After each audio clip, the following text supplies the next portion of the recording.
संविधान बना, आजादी मिली। 1950 से लेकर के जब से 52 का पहला चुनाव हुआ था, वो 52 के बाद से 16 लोकसभा के चुनाव हुए हैं, 300 जो है विधान सभा के चुनाव हुए हैं, 300 बार। और प्रजातंत्र, इसमें दो मत नहीं है कि प्रजातंत्र जो है दिनों दिन जो है हमारा डेमोक्रेसी नीचे जा रहा है।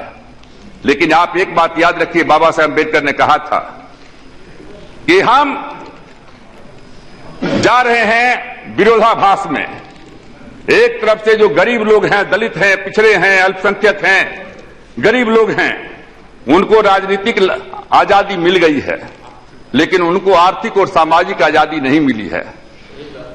और उन्होंने कहा था कि यदि आर्थिक और सामाजिक अधिकार उनको नहीं मिला तो ये वो तबका है जो है संविधान को नष्ट भी कर सकता है। आज क्या हो रहा है? नक्सलाइट कौन है? इसी परिवार के हैं। वो गरीब नक्सलाइट, आदिवासी, जमीन उसका, उसके जमीन के नीचे कोयला का खान, अबरख का खान, सब कुछ उसका।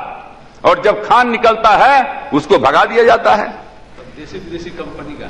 और उसके बाद जो है, अब उसमें हम उतना नहीं जाएंगे, और उसको जाकर के सीधे पकड़ लेता है, आ जाता है, कहता कि देखो तुम्हारा जमीन था और तुमको क्या कहते हैं कि आज ये हालत हो गई है।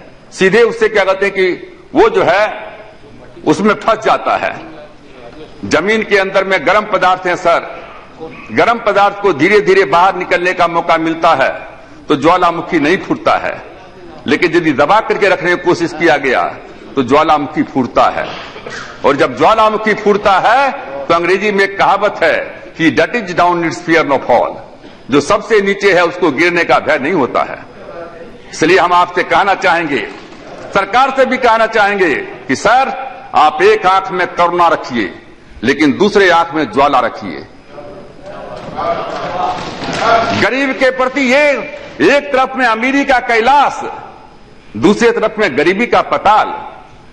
जब तक अमीरी का कैलाश टूटेगा नहीं तब तक गरीबी का पताल भरेगा कैसे? और इसको कैसे करना है, ये आपके ऊपर में दायित्व है, ये आपके ऊपर में दायित्व है। सोनिया जी ने कहा कि संविधान जो है, संविधान एक जो है दर्पण है। अच्छे आदमी के साथ में जाता है तो संविधान का अच्छा काम होता है, अच्छा संविधान भी गलत आदमी के हाथ में चला जाता है तो गलत काम होता है। वो अम्बेडकर जी को कोट करने अम्बेडकर जी को, ठीक है, अम्बेडकर क्यों, मैं इनसे सहमत हूं, मैं इनसे मैं सहमत हूं। और मैंने उसका वो रूप देखा है इमरजेंसी में। हम लोग 19 महीना इमरजेंसी में जेल में रहे थे। यही संविधान था जिस संविधान के तहत हम लोगों को जेल में भी बंद करवाया गया था। तो ठीक आपने कहा है, इसलिए मैंने पहले ही कहा कि नेता, नीति, नियत, ये संविधान का प्रियम्बुल पढ़िए। 10 है इसकी आत्मा है। पहला है सॉवरेनिटी, दूसरा है सोशल रिपब्लिक, तीसरा है democracy, secularism, justice, individual rights, equality, fraternity, dignity of individuals, unity and integrity. ये है हमारा 10 क्या कहते हैं कि हमारा जो है ये बिंदु है, 10 क्या कहते हैं कि हमारी आत्मा है। अब नियत की बात है।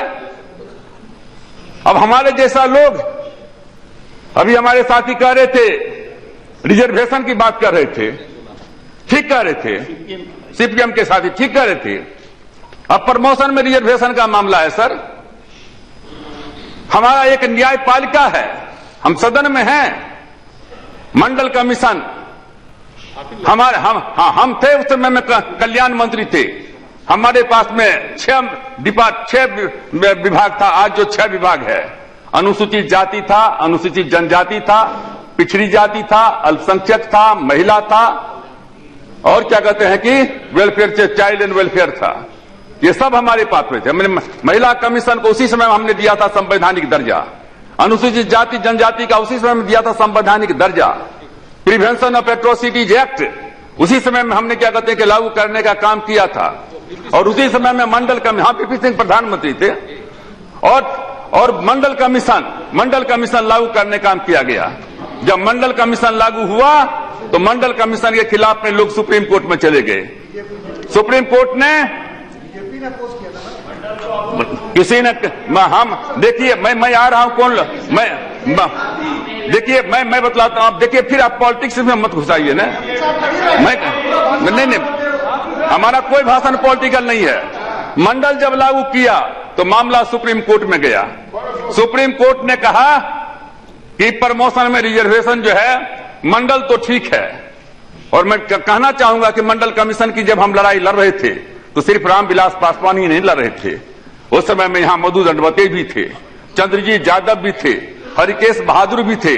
देखिए ये देश जो है, देश में सिर्फ राम अवधेश भी थे।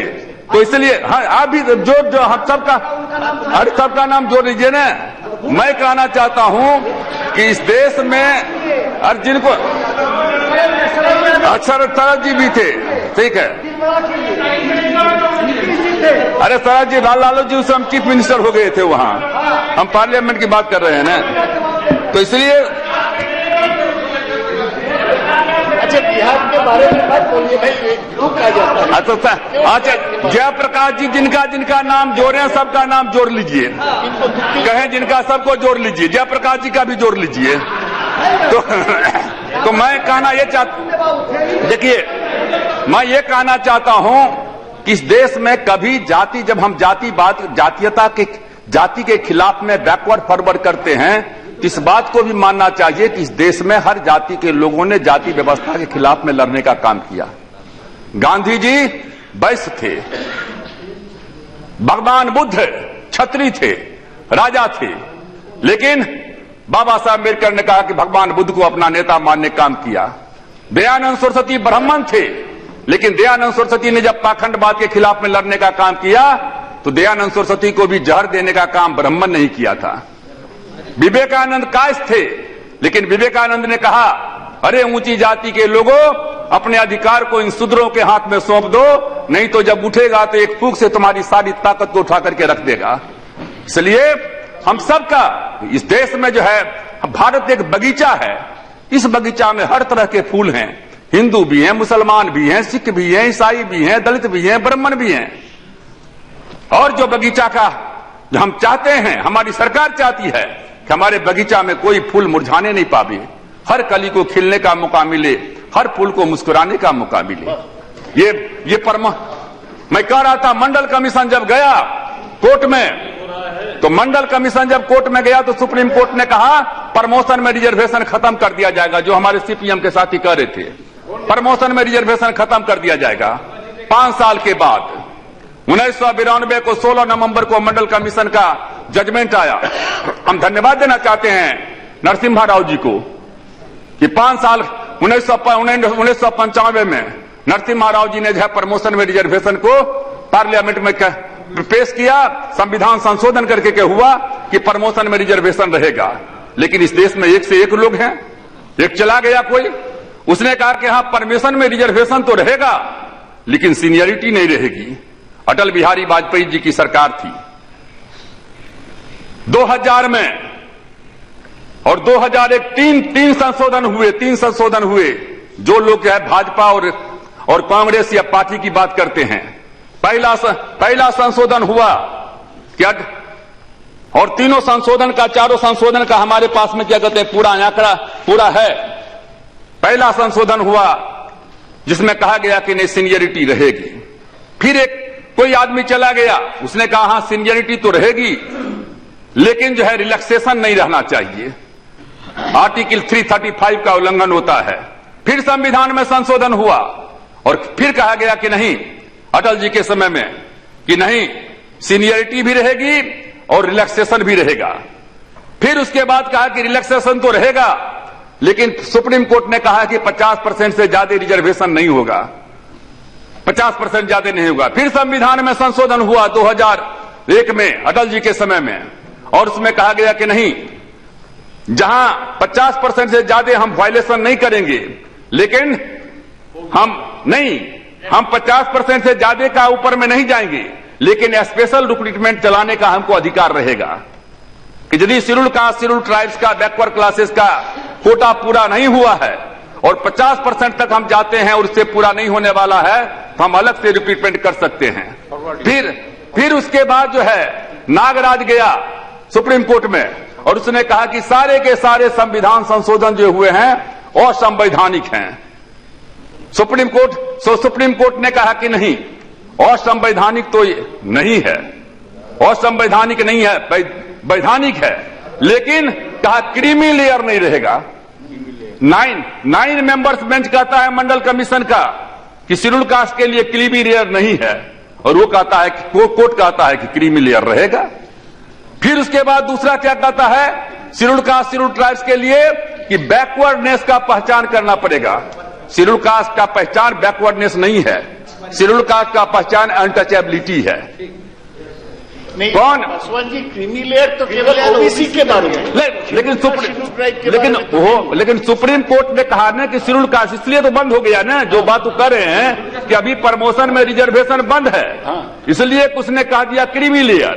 दूसरा का बैकवर्डनेस का पहचान वो नहीं होता है, बैकवर्डनेस का पहचान शेड्यूल कास्ट के लिए अनटचेबिलिटी है, और ट्राइबल्स के लिए जो है ट्राइबल कल्चर है। अब बहुत से लोग हैं, हम कहना नहीं चाहेंगे, बिहार में हुआ, उत्तर प्रदेश में हो रहा है, जो भी जाति आ रही है इसको शेड्यूल कास्ट में मिला दो, उसको कहते हैं वो पिछड़ी जाति है तो अति पिछड़ी जाति में कर दो, अति पिछड़ी जाति से क्या कहते हैं कि दलित में कर दो, और ट्राइबल में क्या कहते हैं कर दो। अरे उसका नियम बना हुआ है, कौन कास्ट कहां जाएगा, स्टेट गवर्नमेंट का काम है रिकमेंड करना, और रिकमेंड करके जब मामला आता है तब आरजीआई के पास में जाता है, रजिस्ट्रार जनरल ऑफ इंडिया के पास में जाता है। रजिस्ट्रार जनरल ऑफ इंडिया उसको जब देखता है तब वो जाता है एससी एसटी बीसी कमीशन के पास में। एससी एसटी बीसी कमीशन जब उसको पास करता है तब वो जाता है मिनिस्ट्री में, डिपार्टमेंट में, और डिपार्टमेंट जब पास करता है तब जाता है कैबिनेट में, और जब कैबिनेट पास कर देता है तब आता है यहां।